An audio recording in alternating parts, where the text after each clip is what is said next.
these students were grouped together using their Achieve 3000 data. And then I also conducted running records to establish where they really should be. When I first grabbed this group, their Achieve 3000 level put them on a level M. And the first session, I realized it was way too easy for them. And so we've been progressively working our way up, and running records helped us find their just right level. All right, so last time we met, we started the beginning of this book, right? Gentle Redwood Giants. And we were learning about the coastal cousin, the coastal redwood, right?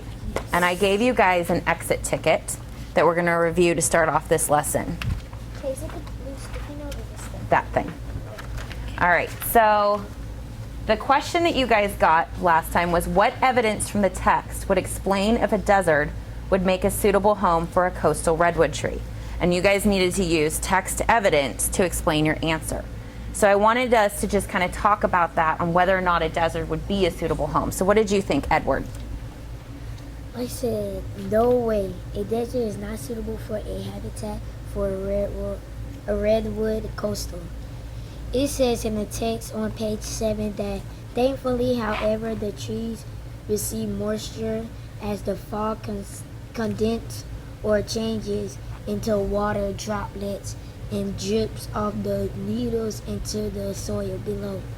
But when it's in the desert, there's no soil and it's dry. Okay. All dry. So he said that the desert is too dry of a place, and he used that text evidence that coastal redwood really needs that fog that comes in to its environment to keep the soil moist. So did anybody else have any other evidence to support why the desert wouldn't be a good home? Gwen? I said, I think the desert would not be a good place for the coastal redwoods because a desert is dry and coastal redwoods need to be wet because they need lots of water because they have a root system where it's shallow. So it needs a moist land surface. Absolutely. I love that you brought in, he was talking about how it needed a wet surface, and then you were also bringing in about its root system. It's a very shallow root system. So if it gets dried out, the roots begin to get dried out, right? Is what we talked about last time. All right, good review. All right, so there's some words on the second half of the text that you guys are going to need to pay attention to. And the first word is on page 11. And I want you to find the word prosper. And when you find it, put your finger on it. Prosper? Mm-hmm. It's towards the beginning.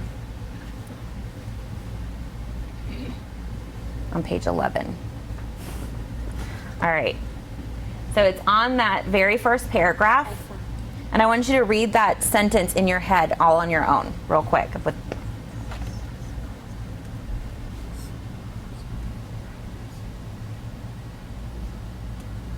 All right, so the word prosper, as used in this sentence, means to do well, okay? So this plant is going to do well here because of the environment.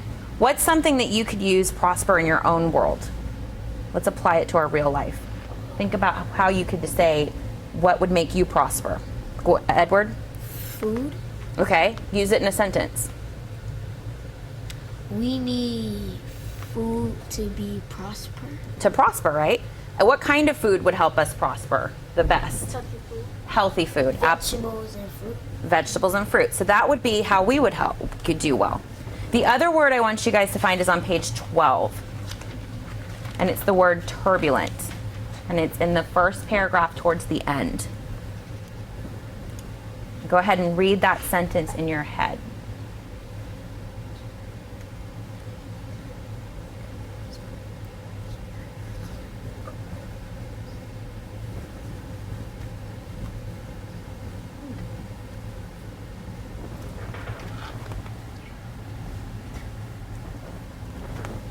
All right. And what did it use that word turbulent to describe what? I think it means like flowing. Okay, flowing. But what word came after it? It's an adjective to describe something that's going on in the parks. Waterfalls. Okay, maybe waterfalls. You're seeing it's describing the rivers, right? So if we think about a turbulent river, that means that the river is really fast-paced. It's a raging river. So if you were to get into it, you might get swept away really easily, okay? All right. So today's focus is on the back of your book. And you guys are going to read from page 9 to the end of the text, since last time you read the beginning. And you guys are going to find details to explain how the giant sequoia is different than its coastal cousin. So in our last session, you guys read about the coastal redwood. And in this session, you're going to learn about just the giant sequoia. So I want you to find those details that explain how it's different. All right? Any questions? Okay. All right, go ahead and get reading. So as the students read, I listen in for different things based on their needs. One of the students, Sam, in the group, she's been really struggling with comprehension. She reads very well. She's a great fluent reader, but the comprehension seems to get her every time. Haley, one of the other girls in the group, she tends to read too quickly, and she misses what that comprehension is that she's trying to take out of the text, and so we've been working on slowing her down. Gwen and Edward, we've been really working on multisyllabic words. That's been their struggle the whole entire time. They have good fluency as long as there's not that multisyllabic word happening there. Of the Sierra Nevada mountains. They also grouped together like groves, and grouped together in groves like their cousin because they're shallow root systems. The trees actually support each other through the entire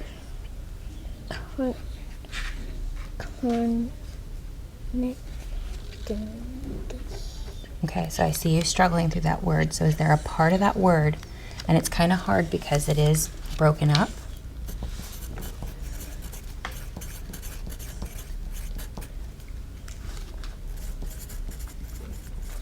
Okay, so let's practice our chunking that we've been working on. Is there a part of that word that you can pull out that you know? Connect. Okay. All right, so we know that part, right? So that means that we have affixes, right? Mm-hmm. So what's this part? Inter. Inter. Okay. Now put it with the word you know. Connect. Interconnect. Okay. Then we have interconnect. Interconnectedness. Yeah. So you just like these sticky notes act as a manipulative for students to work with a word.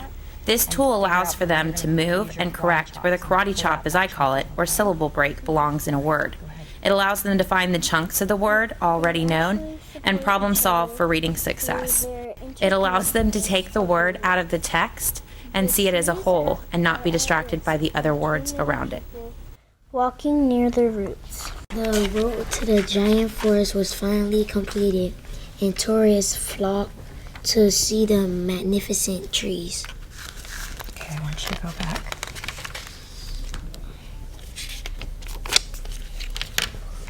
I want you to look at this word right here. Tourists. Taurus, okay? You didn't say that originally, so you've got to think about your words, all right? Just like we've been working on. Other things that I did was I made them go back and reread. I also helped them to problem solve through their comprehension problems. They didn't get far because of the difficult terrain. During the summer of 1903, Captain Charles Young and his Buffalo soldiers were sent to work on the road they built. More roads in that one summer than the other men had the previous 3 summers. At the end of the summer, the road to the giant forest was finally completed, and tourists flocked to see the magnificent trees. Okay. So what was the purpose of this road being built? This whole section's about the road to the forest. So what was the purpose of this road?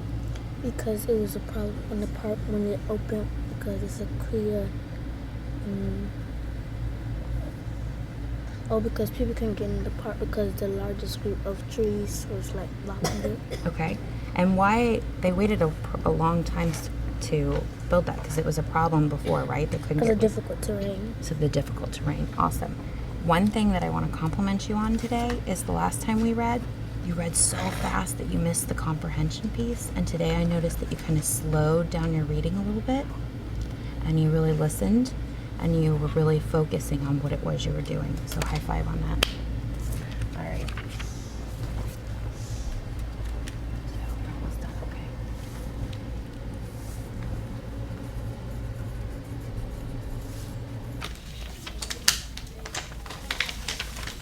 All right, so let's share out some details that you guys found that shows that the giant sequoia is actually a little bit different than its coastal cousin.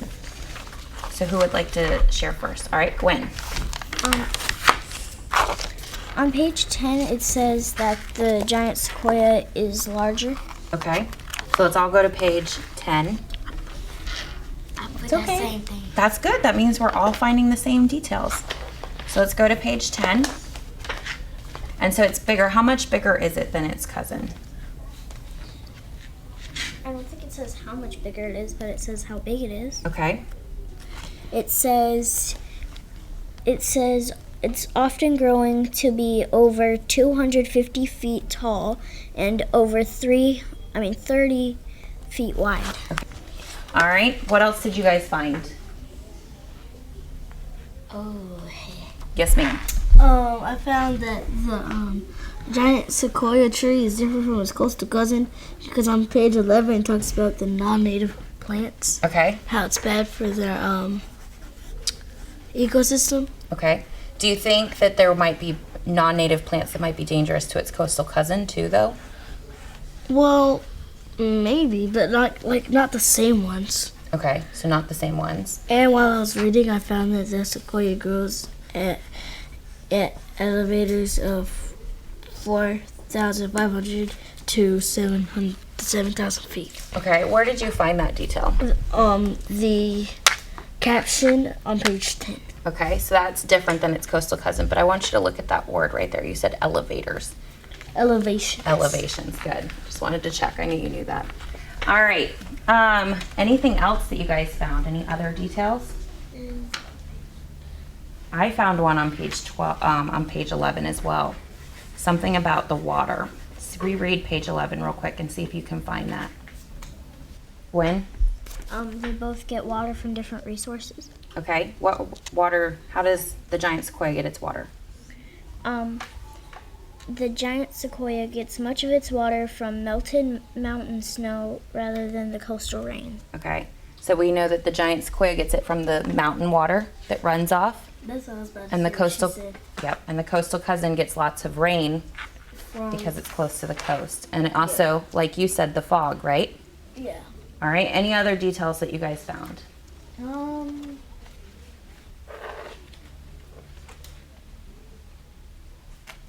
I think that was it. So you guys did a pretty good job there. All right. I wanted to talk about what Haley said earlier. You were talking about the restoration projects. You were bringing that up. And I wanted us to talk about why are these restoration projects needed for these giant sequoias? There was lots of things going on about.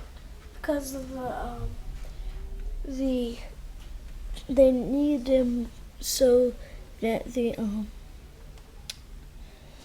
found it in the, because if they because they're building stuff, and if they build stuff they have to cut down stuff, and if they cut down a sequoia tree, then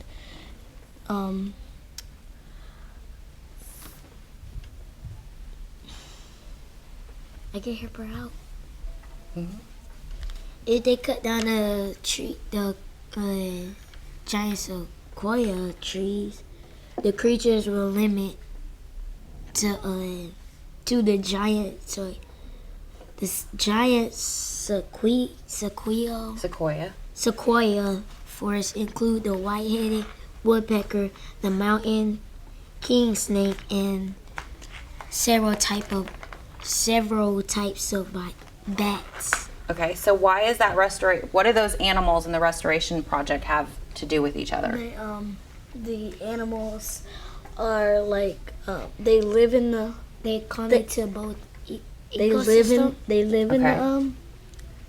sequoia, like the bats or the woodpecker can have its family in there, Mm-hmm.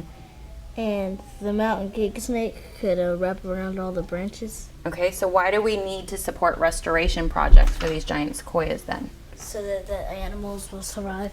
So They that live there.